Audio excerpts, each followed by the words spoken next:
Hey everybody, welcome to iCommand. This is TV Boy, and this video is going to be how to use Vassal to play a campaign game. Because some of you have been asking how I do it when I play my Imperial Commander 2 campaigns. How do I, just how do you use Vassal to play Imperial Assault? So this is going to be kind of a tour around Vassal and how to use it for Imperial Assault. We're going to start off, you need to get the Vassal program. So you're going to do that with vassalengine.org, download it and install it. Once you've done that, you'll want to go to the Imperial Assault page for the Vassal Imperial Assault module, which will be linked in the description. You'll want to download whatever the most recent campaign module is, which in this case is 1.14. And you should also download whatever the most recent save file is, which is 1.11. And that's going to be important for having pre-built maps. So once you do that, you will go to your open up Vassal. And when you do that, it's going to be blank here unless you've already used Vassal before. So what you're going to want to do is you're going to want to go File and Open Module. You're going to find that vmod file that you downloaded, and you're going to open that in Vassal. And when you do that, it's going to start to extract all of the contents of that module into the Vassal program. It'll take a few minutes to do it. You'll see a little progress bar going. And then once you do that, you can open up your Imperial Assault module. So here's mine. Mine is a little bit, has some extra modifications in it that I've gone in to do. You can try and modify things if you want to, once you've gotten some experience by right-clicking and hitting New Extension to create extensions. However, I don't recommend this if you are just starting out and learning how to use Vassal. That's something I had to do to get rid of the white background in the map, one of my map areas, and it's actually kind of complex and not easy to do, so at your own peril.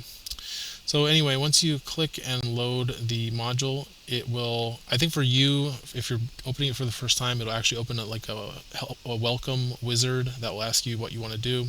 If you want to join online or if you want to open a new game offline. I have my settings so that doesn't pop up every time I do it. But you'll see this, once you click out of that, this will be your main window. So I'm going to go through how to do things here. First of all, you're not going to be in a game when you first start. So what you want to do is you either want to click New Game, and that will start a game up from scratch and will give you blank maps to use. But what I recommend is you load that save file. So I'm going to close this game actually. And actually before I do that, what I recommend is you load the save file that you downloaded. So this 1.11cc vsave, and that way you'll have all of the campaign missions ready to, pre-built and ready to go, and you don't have to build them yourself. Before I do that, I'm going to talk about how if you want to play a game online with somebody, if you've got friends who want to play online with Vassal, you're going to click these two arrows here, and then it'll open up the Vassal client chat area. You'll click these two arrows on the right side again, and it will take you to, it will by default take you to the Imperial Assault server, the main server for Imperial Assault for this module. As you can see, we've actually got some people playing a campaign on Vassal today. I'm not going to go into their game, but you can see that this is the main room where I am. They are in their own room. If you want to play a game with somebody and you're the host, what you want to do is you create a new room.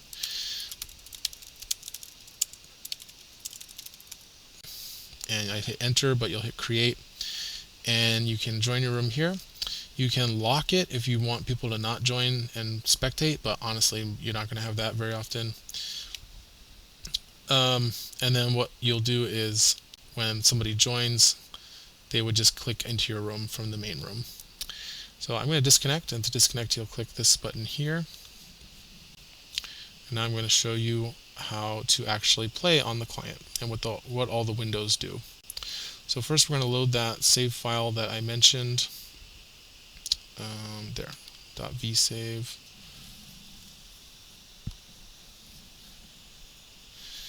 And it'll ask you which side you want to be. Different sides have different access to different windows. Obviously, if you're playing as a hero, it's not going to give you access to the Imperial's hand. If you're playing as Imperial, it gives you access to certain things, but I think Mainly, you should just pick Overlord if you're going to be playing solo. That way you have access to every window. For log files, the way these work is if you start a log file, you'll save it as a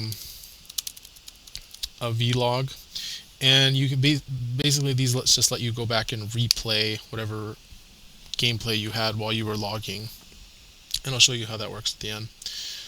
So let's start off. We'll start off here where the campaign maps are.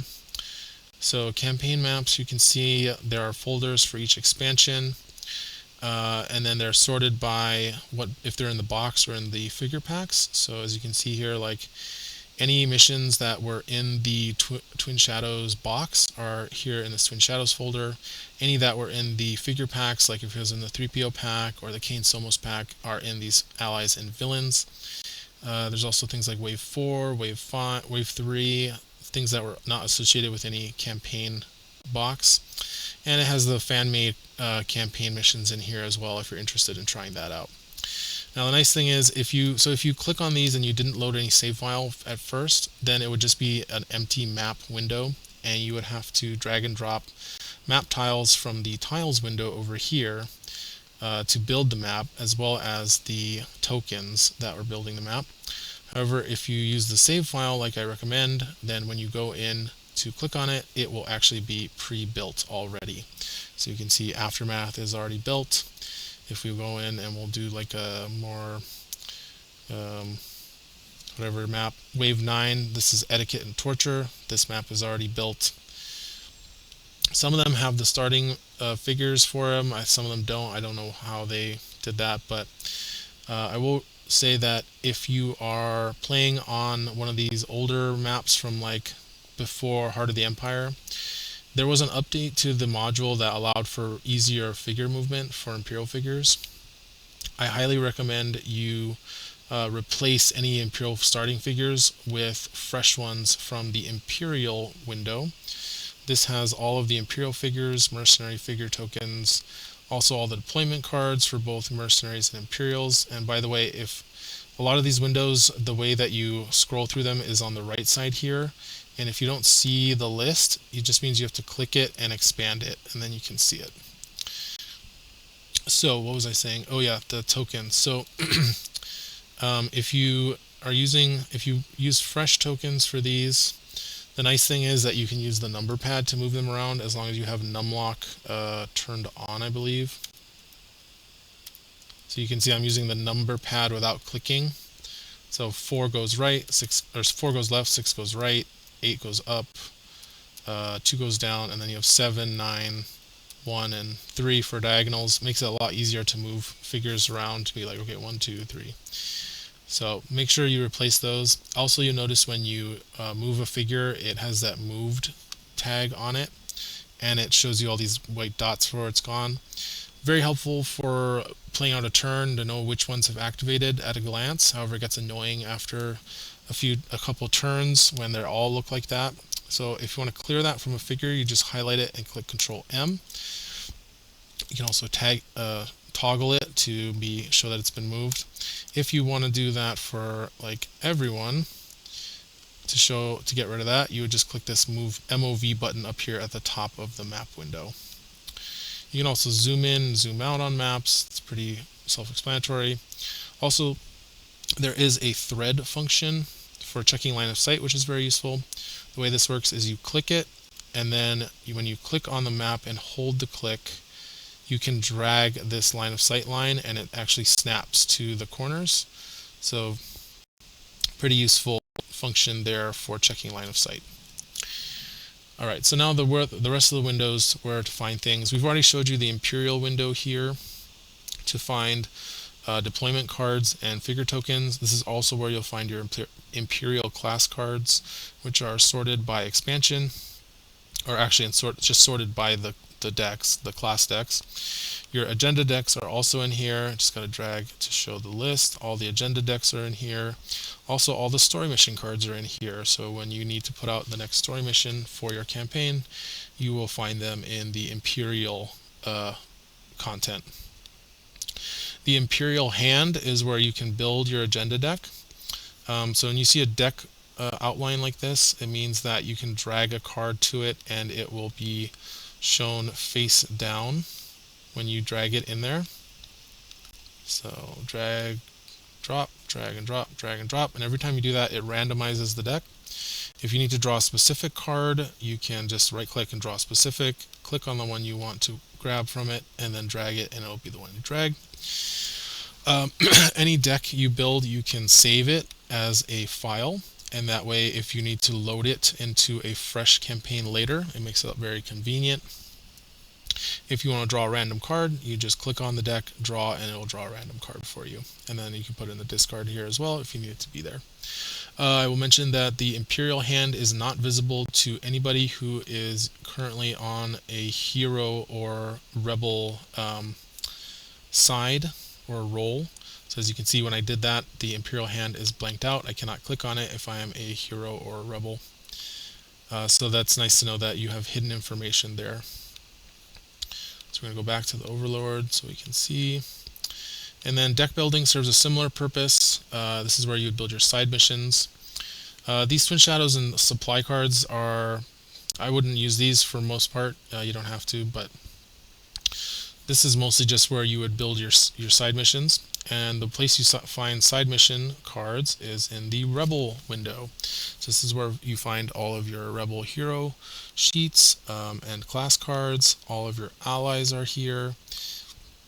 Again, drag here and you can see all the allies, and their mission cards can be found here. Companions, any figure tokens for any Rebel figures.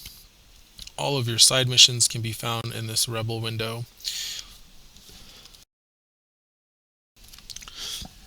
So when it's time to build the side mission deck, you would grab from here.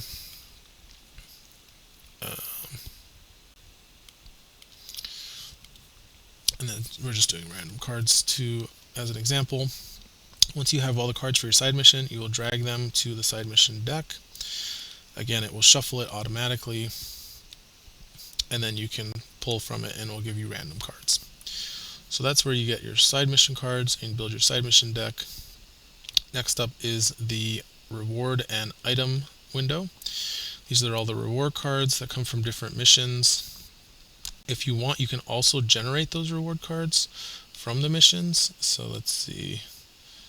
If we go back to deck building, so you can see the Canyon Run card. I can right click it or click Control R and it will generate the corresponding reward, so you don't have to go find it, but you can also find them in that rewards and items window.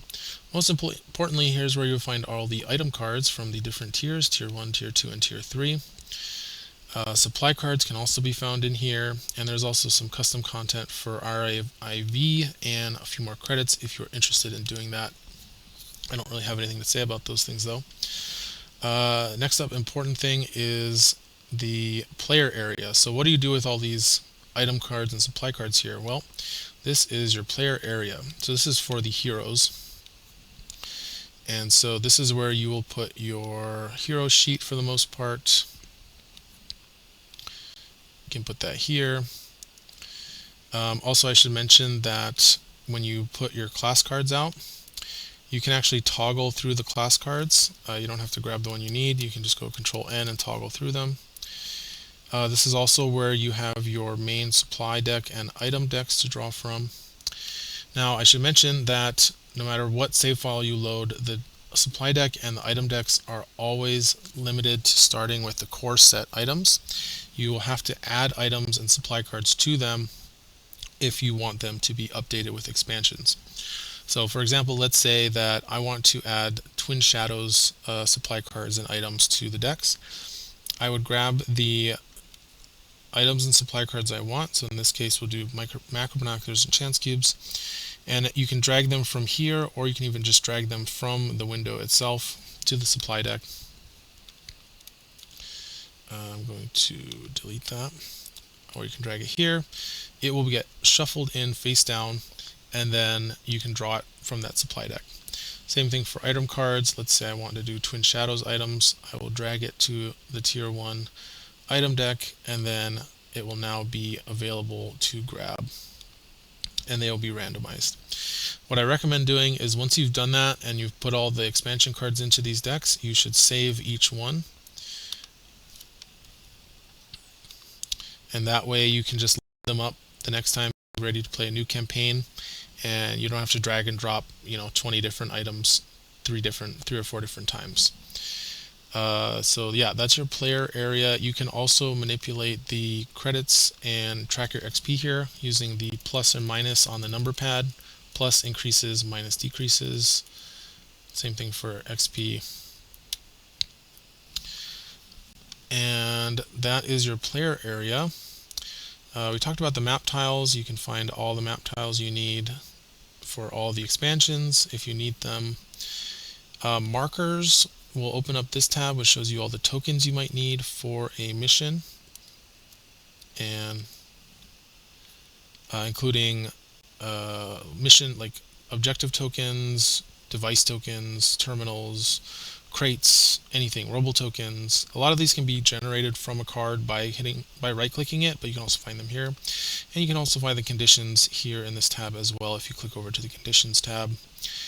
And I think that is about it. So, by the way, I said I would show you how to use a log. So once you're done with your mission and you're done making your log, you'll hit end log file. And then if you want to watch your log, so where's my test log? Here's my test log file. You will open it up when you go to load mission. And you'll have to open up whatever mission you are playing. And then you'll click this. You can either click this button here, the little arrow button, or you can click it and then click page down with number lock off.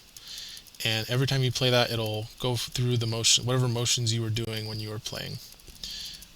I forgot to mention the dice. Let's do the dice. So the dice are very important.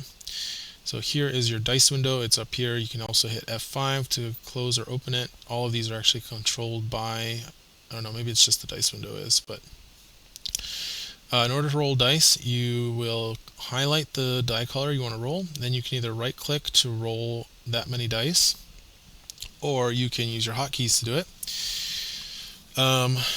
Control plus a number will roll that many dice. So let's say I want to roll 2 dice. I could do control 2, and it will roll 2 red dice. Let's say I just want to roll 1 green die. I could hit either 1, or if I want to roll it to like a different spot, let's say I'm going to add a die and I want to roll it somewhere else, I could hit 4, and it will, while I'm highlighting the green die, it will roll it to the 4 slot. If you want to re-roll, you just highlight the dice you want to re-roll and right-click. You can either do re-roll with Control V or click it, or what I like to do, because I noticed that when Vassal when you re-roll, it seems to give you the same result a lot of the time. I will hit Control D on the dice and I will just roll a new dice of the same color to try and get a different result. So that is the dice. Also, of course, if you want to clear when you're ready, modifications can be added here with the arrows up for adding modifications, down for subtracting. This is a good way to represent Pierce as well. And that's how you roll dice. So that's pretty much it. That's how you can play campaign on Imperial Assault Vassal module on Vassal. I didn't mention saving. You can save your game with just save game, or you can save game as if you want to overwrite an existing save game file. And then later when you load game or log, you load that save file. It'll be exactly as you left it, so it's great for continuing an ongoing campaign.